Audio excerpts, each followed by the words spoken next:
ان کا لیڈر سب سے زیادہ بے غیرت ہے. اپنی فیک آئی ڈی کے پیچھے چھپ کے یہ لوگ یہ کام کرتے ہیں. پاکستان میں انتشار اور فساد پھیلایا جائے. لیڈر کو رہا کرو نہیں تو ہم بھوک ہڑتال سے مر جائیں گے. اور جیسے دودھ ابلتا ہے اور وہ پتیلی سے نکل جاتا ہے. نظام کا اصل جو بنیادی مطلب ہوتا ہے وہ معاشی نظام ہوتا ہے.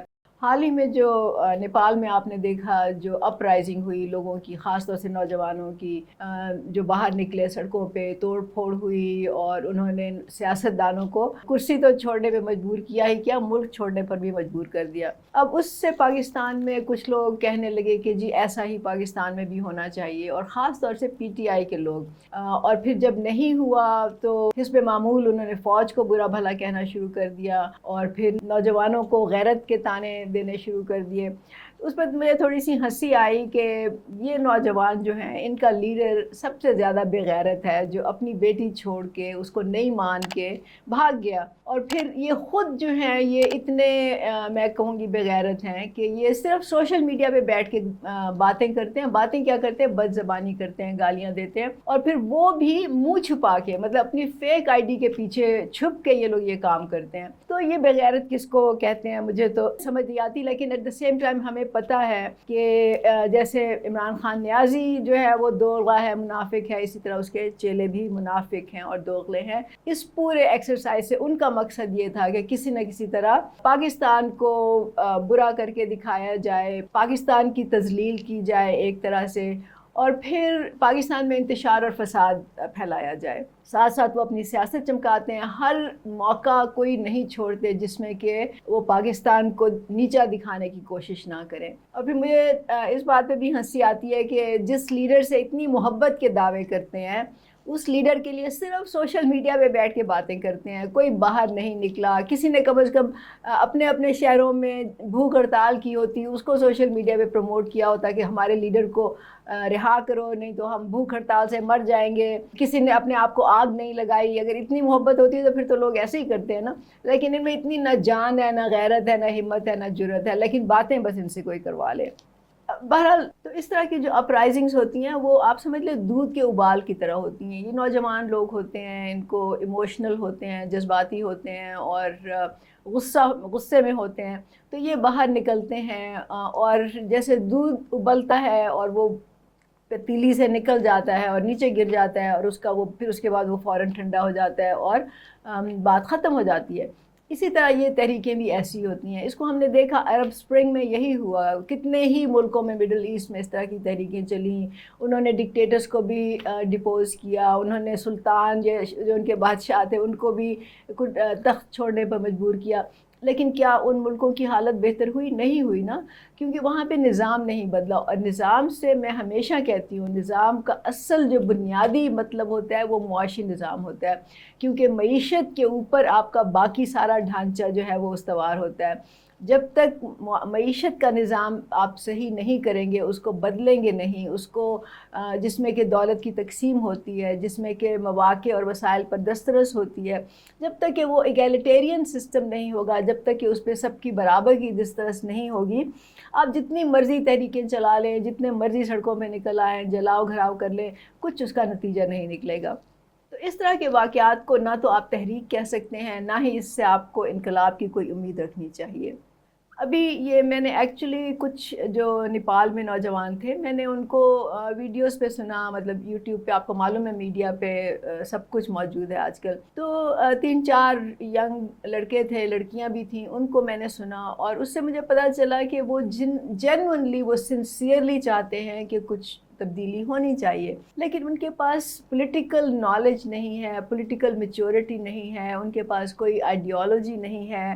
وہ بس ایک اپنے مخلصانہ انداز میں کہتے ہیں جی ہم ملک سے کرپشن ختم کرنا چاہتے ہیں، ہم اس ملک کو ترقی کی راہ پہ گامزن کرنا چاہتے ہیں، لیکن اس کے لیے کوئی راستہ نہیں ہے ان کے پاس. تو یہ بہت ضروری ہے. میں یہی بتانا چاہتی ہوں کہ اگر پاکستان میں لوگ کوئی مثبت تبدیلی لے کے آنا چاہتے ہیں، اگر وہ چاہتے ہیں کہ یہاں پہ عام لوگوں کے لیے خوشحالی ہو، اگر وہ چاہتے ہیں کہ چلے کرپشن کا نعرہ تو عمران خان نے لگایا تھا، ہم تو سمجھتے ہیں کہ کرپشن اسی نظام کی پیداوار ہے، اس نظام کا حصہ ہے، اور جب تک آپ نظام نہیں بدلیں گے کرپشن ختم نہیں ہو سکتی. تو اگر آپ اس کو بھی دیکھیں تو پھر بھی آپ کو نظام تو بدلنا ہی پڑے گا.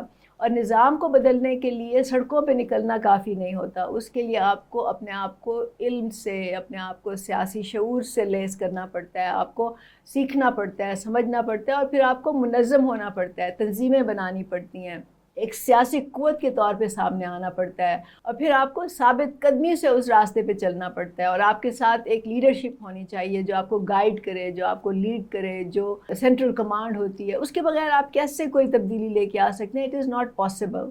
تو پی ٹی آئی کے لوگ جو ہیں ان کو تو نہ نظام کا پتہ ہے، نہ ان میں سیاسی شعور ہے، نہ وہ تاریخ کو سمجھتے ہیں، نہ ان کو پولیٹیکل سائنس کا کچھ نالج ہے۔ ان کا بس ایک ہی مقصد ہوتا ہے، جو بھی وہ بات کرتے ہیں یا فساد یا انتشار پھیلاتے ہیں، کہ اس سے ان کی سیاست کو فائدہ ہو، اور اس سے نیازی کا، عمران نیازی کا نام جو ہے وہ میڈیا میں بس رہے، کیونکہ وہ تو جیل میں بیٹھا ہوا ہے، ادروائز اس کی سیاست ختم ہو جائے گی۔ That is all they want. اب مثبت تبدیلی کے لیے جیسے میں نے کہا ایک تحریک چاہیے، منظم، متحد، عام لوگوں کی بڑی تحریک چاہیے، لیکن ساتھ ساتھ معاشرے کی سوچ میں تبدیلی لانا بہت ضروری ہوتا ہے، کیونکہ جب بھی آپ کوئی تبدیلی کی طرف جاتے ہیں تو پہلی جو چیز ہوتی ہے وہ آپ کے دماغ میں تبدیلی ہوتی ہے، آپ کی سوچ میں تبدیلی ہوتی ہے، آپ آگے کی سوچ رہے ہوتے ہیں، نہ صرف کہ آپ پیچھے کی طرف دیکھ رہے ہوں۔ اور پھر آپ کو نا ایک لائے عمل بنانا پڑتا ہے، ایک اسٹریٹجی بنانی پڑتی ہے، اس کے ذریعے، اس کے تھرو آپ پھر آگے بڑھتے ہیں۔ جو لوگ یہ سمجھتے ہیں کہ 21ویں صدی میں انقلاب ایسے ہی آئیں گے جیسے وہ 20ویں صدی میں آئے تھے، تو میرا خیال ہے کہ ان کی یہ بہت بڑی بھول ہے۔ اس کا مطلب ہے کہ ان کو پتہ ہی نہیں کہ زمانہ کس رفتار سے بدل رہا ہے، اور کون سی نوعیت کی جو تبدیلی ہے وہ آ رہی ہے۔ اور مجھے خاص طور سے افسوس ہوتا ہے جب میں لیفٹ کے لوگوں کو اپنے اسی پرانے مولڈ ہے اسی میں پھنسا دیکھتی ہوں، ان کے وہی خیالات ہیں، وہی وہ سمجھتے ہیں کہ بس وہ کتابوں کی دنیا میں زندہ ہیں۔ وہ سمجھتے ہیں کہ جس طرح 20ویں صدی میں انقلاب آئے تھے اسی طرح اب بھی تبدیلی آئے گی، اسی طرح اب بھی انقلاب آئیں گے، لیکن میرا خیال ہے کہ یہ بہت ہی امپریکٹیکل تھنکنگ ہے۔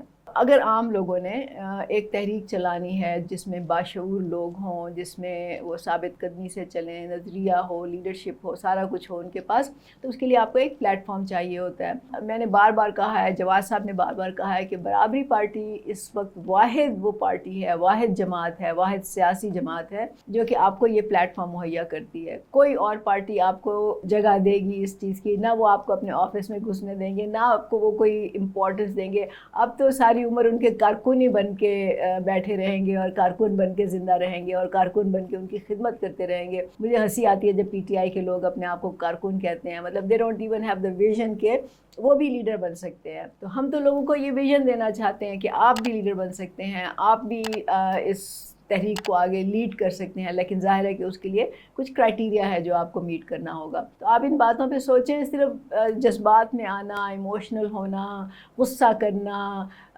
بس تھوڑی دیر کے لیے اپنا غبار، دل کا غبار نکال لینا، اس سے کوئی فائدہ نہیں، نہ پاکستان کا فائدہ ہے، نہ آپ کا فائدہ ہے، اور نہ آئندہ آنے والی نسلوں کا فائدہ ہے۔